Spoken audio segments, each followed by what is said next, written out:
President Trump threatened invoking the Insurrection Act today in a Truth Social post. I'm wondering what his tipping point is. Like, what would it take for him to invoke the Insurrection Act? Look, that's only a question, frankly, Reagan, the president can answer. But the Insurrection Act is a tool at the president's disposal. As you know, it has been used sparingly, but it has been used by previous presidents in American history.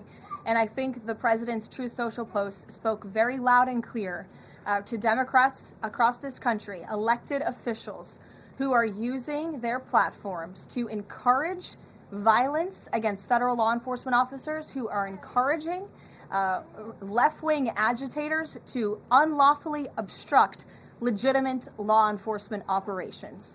And if you talk to any law enforcement officer, no matter what level they work at, they want to be working with their counterparts, whether that's at the federal level or the federal authorities wanting to work with their counterparts at the state and local level. And it's truly shameful that now for more than a year, you've had elected Democrat governors and mayors who have basically held their state and local law enforcement hostage and told them, you cannot cooperate with federal law enforcement. Why? They cooperated under the Biden administration. It's because these Democrats are deranged in their hatred for President Trump, and they are holding their state and local law enforcement hostage as a result.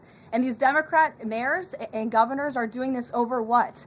Over the lawful and legitimate law enforcement operations to remove violent criminals from the streets of Minnesota, from the streets of California, from the streets of New York, and from the streets of every state across this country.